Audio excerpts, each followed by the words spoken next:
सुबह के ठीक 4 बजे का समय था। चारों ओर सन्नाटा पसरा हुआ था। घर के सभी लोग आराम से सो रहे थे। तभी राहुल ने धीरे से अपने कमरे का दरवाजा खोला और जा पहुंचा अपने दादाजी के कमरे में। उसके दादाजी बहुत पहुंचे हुए और नामचीन तांत्रिक थे। गांव में जब किसी के ऊपर भूत प्रेत सवार हो जाता तब उन्हें ही बुलाया जाता। वह बचपन में राहुल को बताया करते थे कि वे अद्भुत जादू के मालिक हैं। उन्होंने कई नए जादू का भी आविष्कार किया है, यहाँ तक कि उनकी आत्मा रात को शरीर छोड़कर एक अजनबी जगह जाती है और फिर कुछ देर बाद वापस आ जाती है।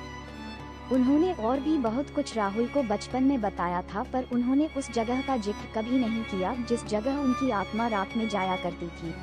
उन्होंने राहुल को और भी बताया कि उन्होंने जितनी भी शक्तियाँ सिद्ध की है और जितने नए तंत्र विद्याओं के नियम बनाए हैं, उनको एक किताबों में उन्होंने अच्छी तरह नोट कर लिया है। खैर, उसके दादाजी वह किताब देने से रहे, इसीलिए उसने योजना बनाई थी कि रात में उनके कमरे में जाकर उस किताब का राज जानूंगा।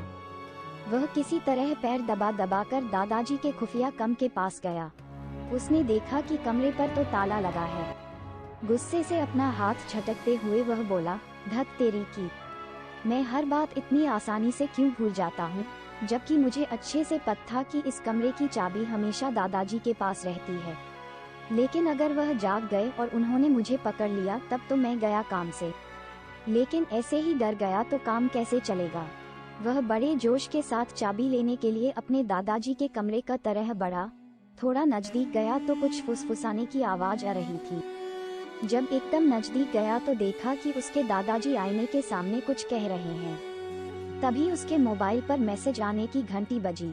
वह तुरंत डर गया और झटपट अपने मोबाइल को बंद किया। उसके दादाजी ने आवाज दिया, कौन है? वह तुरंत पीछे आ गया और कोने में जाकर छुप गया। कुछ जवाब न मिलने के कारण उसके दादाजी को लगा शायद उनका वहम होगा।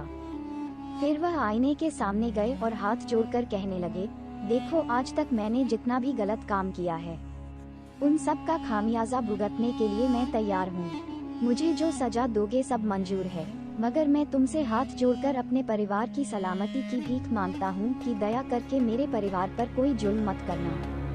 मैंने आज तक जितने भी भूत प्रेत जिन जिन्नातों को कैद किया है, मैं अभी उन सबको तुम्हारे हवाले कर दूंगा, लेकिन मेरे बच्चों को बख्श दो।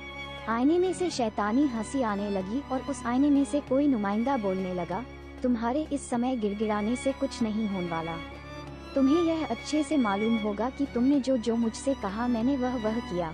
तुम्हें मैंने ऐसी शक्तियाँ प्रदान की जो दुनिया के किसी भी तांत्रिक के पास शायद ही हो, और इसके बदले हमारे बीच सौदा हुआ था कि तुम मुझे इसके बदले अपने परिवार का कोड सदस्य दोगे। दादाजी कांपती हुई आवाज के साथ बोले, हाँ मुझे पता है, मगर इक्वल्स तंत्र विद्या के नशे में चूर कुछ ना देख सका कि इसका अंजाम बहुत बुरा भी हो सकता है।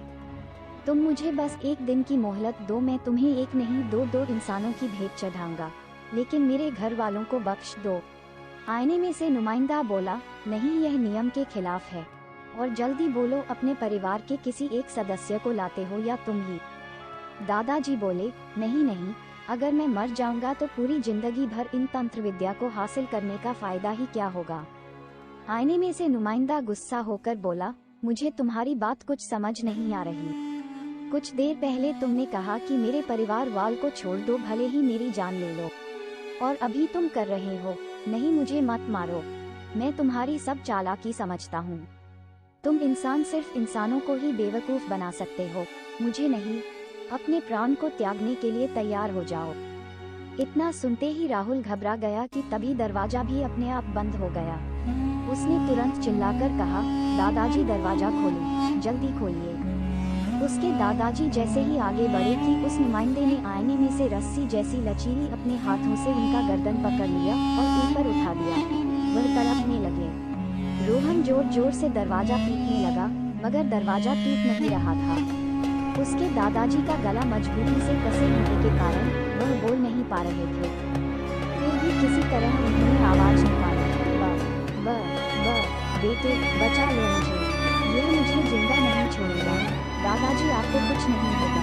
फिर वह चिल्ला कर घर वालों को बुलाने लगा, डैड, मम्मी, दीदी, भैया इधर आइए सब, दादाजी की जान खतरे में है। इसके बाद बात सुनकर परिवार के सभी लोग दौड़े चले आए। जब उन्होंने भी दादाजी के चीखने चिल्लाने की आवाज सुनी तो वह सब भी परेशान हो गए। रोहन ने दरवाजा तोड़ने की बहुत कोशिश की मगर दरवाजा टूटने से रहा। उसके पिता ने उसे पीछे हटाकर खुद दरवाजे के पास गए और दरवाजे को भाले से तोड़ने लगे। अचानक दादाजी के चीखने चिल्लाने की आवाज एकदम से शांत हो गई। तभी दरवाजा टूट भी गया। दोस्तों, अगर आपने अभी तक कहानी देखी है तो इसके नेक्स्ट पार्ट के लिए जमकर कमेंट कर दो। मिलते हैं नेक्स्ट पार्ट में।